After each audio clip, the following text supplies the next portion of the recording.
कैसे हैं आप सभी? मैं आशा करती हूँ आप सभी स्वस्थ एवं प्रसन्न होंगे।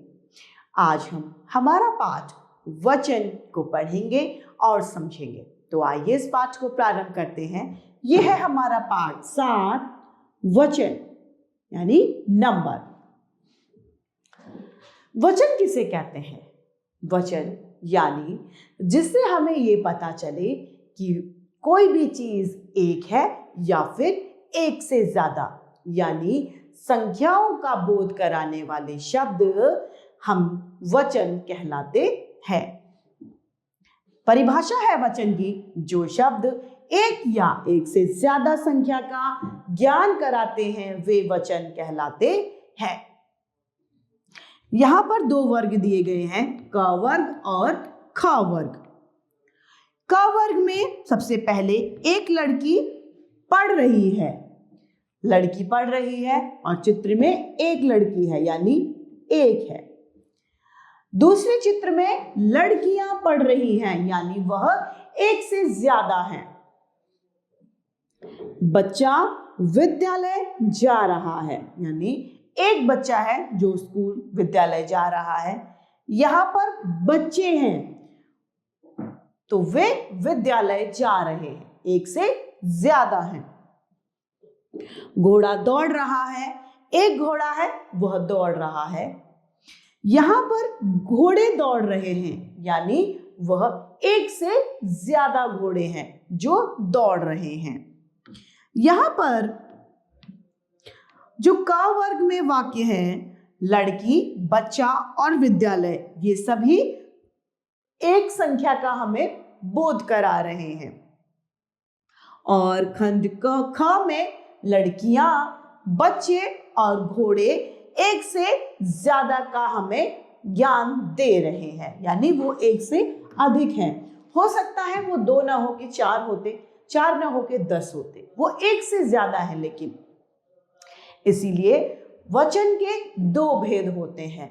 वचन के 2 भेद कौन कौन से होते हैं? एक वचन तथा बहुवचन। सबसे पहले हमारा आता है एक वचन, सिंगुलर।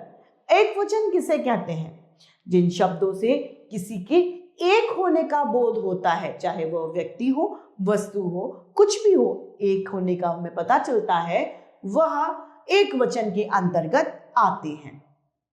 जैसे कि लड़का, तोता, बकरी, बकरा, पुस्तक, कलम, पेंसिल, ये सभी एक वचन के उदाहरण हैं। अब है बहुवचन यानी प्लूरल। जिस संज्ञा शब्द से एक से अधिक होने का बोध होता है वह बहुवचन कहलाता है। जैसे कि लड़के, किताबें, पेंसिलें, पुस्तकें, कलमें इत्यादि, ये सभी एक से ज्यादा हो सकते हैं, चाहे 2 हो, 3 हो, 4 हो, जितनी भी हो, लेकिन ये सभी एक से ज्यादा होंगे। अब यहां पर याद रखना चाहिए कि वचन के अनुसार वाक्य की क्रिया भी बदल जाती है। लड़की जा रही है, अब जा रही है यानी एक है। लड़कियां जा रही हैं यानी एक से ज्यादा जा रही हैं। आदर और सम्मान जब हम किसी के सामने प्रकट करते हैं तो सदैव बहुवचन का प्रयोग हमें करना होता है।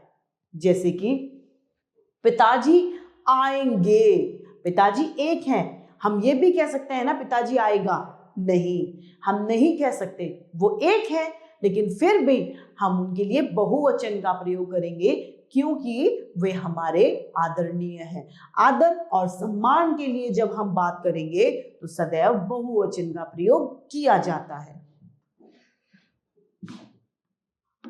यहां पर एक बहुवचन और एक वचन की सारणी दी गई है, आइए इसे पढ़ते हैं।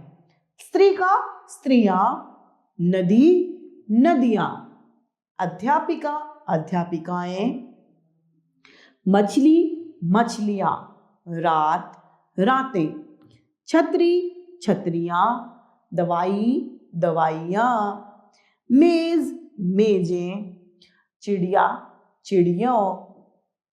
लड़का लड़के, रोटी रोटियां, कुर्सी कुर्सियां, पाठशाला पाठशालाएं, बूढ़ा बूढ़े।